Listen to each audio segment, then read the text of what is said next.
नमस्कार, मैं हूं आपके साथ कोमल सिसोदिया और आप देख रहे हैं ईपीसी वर्ल्ड न्यूज़। इस वक्त हमारे साथ मौजूद हैं मिस्टर वरुण पाल चौधरी और जो कि सीईओ हैं विश्व समुद्र इंजीनियरिंग के। बहुत बहुत स्वागत है सर आपका हमारे चैनल में। Thank you ma'am, thank you very sir much. सबसे पहले आपसे जानना चाहेंगे जो आपका रोपवे जो प्रोजेक्ट है, रोपवे जो सेक्टर है, इसके बारे में आप थोड़ा सा दर्शकों को बताएं। रोपवे सेक्टर एक नया अर्बन मोबिलिटी सेक्टर के हिसाब से बहुत ही फास्ट ग्रो कर रहा है इंडिया में, बिकॉज मेरे ख्याल से भारत पर्वतमाला जो प्रोग्राम है उसके तहत it will be a wonderful thing, जो कि पहाड़ों की कनेक्टिविटी और अर्बन एरियाज जो कंजेस्टेड है उसकी कनेक्टिविटी में बहुत फ़ायदेमंद रहेगा। सर जैसे कि ये आपका जो रोपवे प्रोजेक्ट है तो ये कितना बेनिफिशियल है ट्रैवलर्स के लिए? देखिए, मेरे हिसाब से it will be an extremely high beneficial. अब सारी जितनी पहाड़ी है इंडिया की 30% land is under either forest और द हिल्स।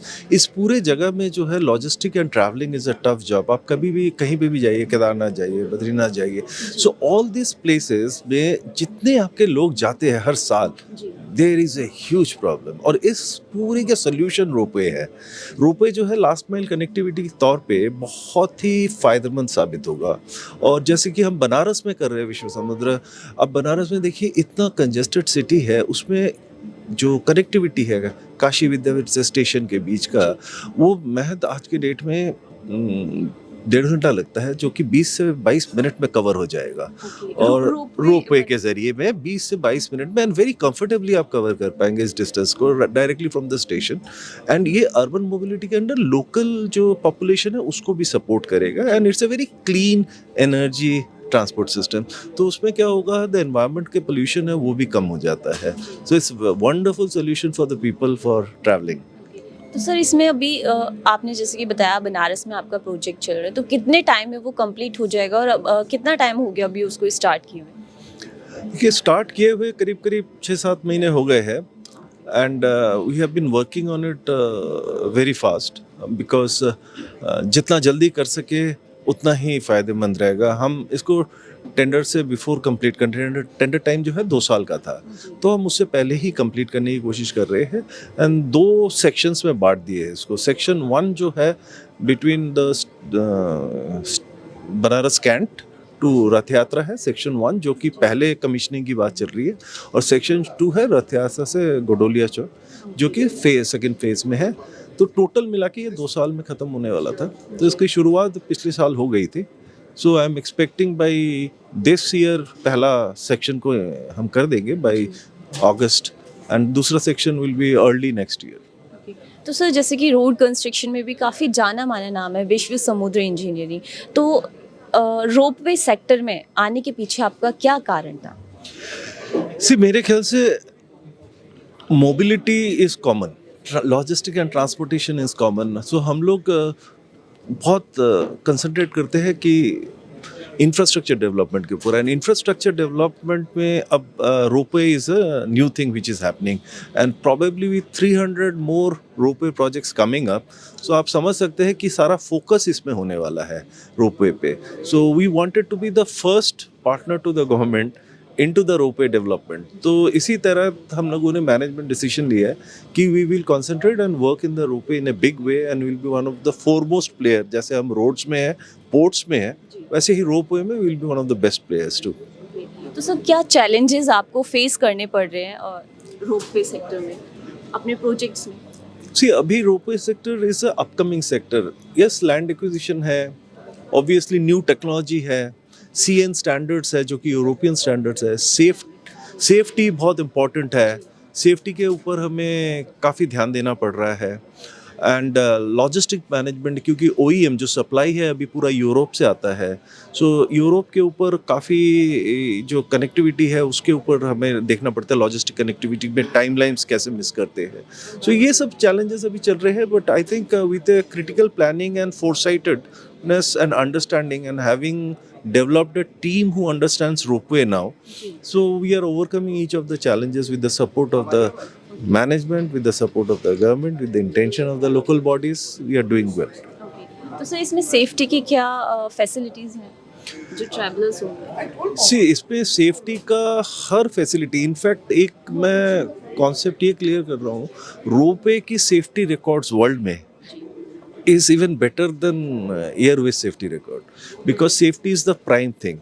तो right from the everyday safety check से लेके कंट्रोल पैनल से लेके उसके बाद आपके connectivity through telephones with each of the gondolas, उसके बाद the crews will be trained for rescue operations. So हर तरह का सेफ्टी रहेगा पूरे सिस्टम में with CCTVs. So there will be, I think, nothing to worry. It will be a global safety standard and it will be at par with CN guidelines, which is the highest safety standards for roadway. तो sir ये जो project है, इस पूरे project को बनने में कितना कॉस्ट मान के चले इसमें? इसका cost is little larger than 800 crores as in Indian terms INR में. जी सर, आपके क्या प्लान्स हैं इस साल रोपवे प्रोजेक्ट्स में, जो आपका रोपवे सेक्टर है? जी, एक तो रोपवे सेक्टर में हम खुद काफ़ी टेस्टिंग भी कर रहे हैं कि कौन कौन से चीज़ अगर फ्यूचर में इंडिया में बन सकती है, जैसे गवर्नमेंट का सोच है. तो विश्व समुद्र एज ए कंपनी, अभी जैसे आपने अभी बताया कि बनारस में आपका ये फर्स्ट प्रोजेक्ट है, देन इसके बाद और कहाँ कहाँ आप इस प्रोजेक्ट को बनाने वाले हैं? सी अभी तो we are following up with the government के जो नए टेंडर्स आएंगे हम अच्छी तरह फॉलो अप कर रहे हैं. नासिक पे हैं, उज्जैन में है, केदारनाथ है, हिमकुंड है. इन सब जो प्रोजेक्ट्स आ रहे हैं we are following them up. We are thinking of participating in each of the tenders. So that is one way जिसमें हम गवर्नमेंट के आने वाले टेंडरों को चेक कर रहे हैं एंड क्लोजली मॉनिटर कर रहे हैं and we will be happy to participate in many of those projects. तो सर क्या पॉलिसीज़ हैं आपकी इस प्रोजेक्ट को लेकर के? क्या रेगुलेटरी चेंजेस होने वाले हैं आने वाले टाइम में? सी कोई भी नई चीज़ जब लॉन्च होता है दे कम with lot of learning curve, and as the learning curve grows we are expecting lot of regulatory changes to come. Maybe it will be the implementation and safety regulatory process. उसके बाद implementations के करते हुए उसकी security safety की जो आपने अभी थोड़ी देर पहले बात की, मेरे ख्याल से इसके कोडल compliances के ऊपर काफ़ी changes होने वाले हैं. BIS standards अभी जो है उसकी criticality को check किया जाएगा because जब ये नए projects 500 आ रहे हैं तो इसके काफ़ी laws तैयार हो जाएंगे which will be in compliance with the global laws. और I'm forcing lot of things will happen and obviously urban areas में रोपवे को लाने के लिए कुछ अलग laws होंगे and probably hilly areas में रोपवे करने के लिए कुछ और laws हो सकते हैं because urban areas में there will be population underneath the ropeway. उनके नीचे घर भी रहेंगे तो उनके हो सकता है कुछ रियल स्टेट के लॉज में भी चेंजेस आए या बाई लॉज में चेंजेस आए, उनके हाइट्स में चेंजेस आए.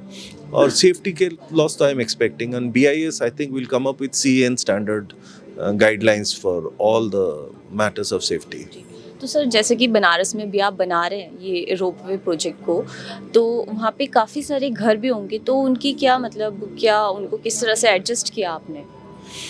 देखिए जब इसकी लाइन प्रोफाइल बन रही थी तो गवर्नमेंट ने टेंडरिंग के वक्त they are trying to see which are the areas with minimal disturbance to the people.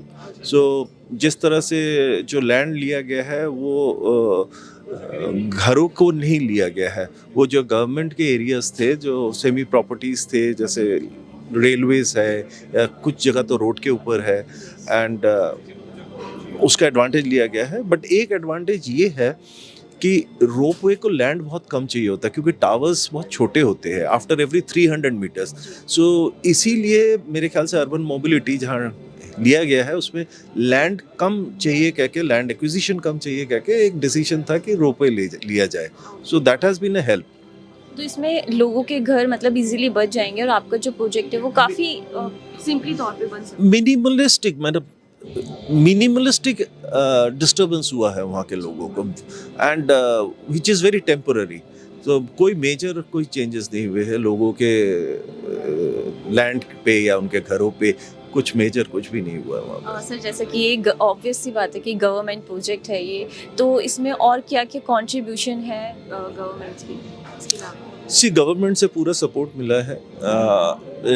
Railways में जब काम कर रहे थे रेलवेज़ का मिला है, वीडीए से सपोर्ट मिला है, बिकॉज ऑब्वियसली जब बनारस में काम कर रहे हैं लोकल डेवलपमेंट अथॉरिटी का सपोर्ट चाहिए, वहाँ पे हर जगह सपोर्ट मिला है। लोकल पीपल जो पीपल अराउंड द प्रोजेक्ट है सबने सपोर्ट किया है। And obviously not the least but NHAI and NHML के जो कार्यकर्ता है मैनेजमेंट है, they are very positive and they have all been supporting together for the success of the project. तो सर आने वाले टाइम में लोग जो है रोपवेज में ट्रैवल कर पाएंगे, तो उसका कितना मतलब क्या कॉस्ट प्राइस रहने वाला है, मतलब बिलो द अगर कहा जाए कि जो उनका खर्चा है, जैसे मेट्रोज में आज लोग ट्रैवल करते हैं तो उससे इजी पड़ेगा लोगों को रोपवे? सी ये मैं नहीं कह सकता, बिकॉज ये एक पॉलिसी मैटर है कि गवर्नमेंट डिसाइड कितने रुपए पर किलोमीटर में करती है, and the policy decision of the tickets and the cost is always a government matter based on the various parameters of requirements. तो उसमें मेरे ख्याल से गवर्नमेंट ज़रूर कोई ना कोई अच्छा ही डिसीजन लेगा which will be beneficial for the people. तो सर आप लास्ट क्या कहना चाहेंगे अपने दर्शकों को रोपवे सेक्टर को लेके, अपने जो प्रोजेक्ट्स हैं उसको लेकर? मैं तो यही कहना चाहूँगा कि शायद आने वाले दिनों में India will become one of the ropeway you know countries which will have ropeway in a big way, and एक ये पर्यटन में बहुत ज़्यादा काम देगा और लोगों को ट्रांसपोर्टेशन सिस्टम के लिए एक नई चीज़ मिलेगी जो कि इस कंट्री के लिए बहुत अच्छा प्रोग्रेस के लिए रहेगा। एंड गवर्नमेंट का जो 5 ट्रिलियन इकोनॉमी का टारगेट है, जो हमारा ड्रीम है, वो one of the key aspects ropeway होगा जिसको अचीव करने के लिए। बहुत बहुत थैंक यू सर।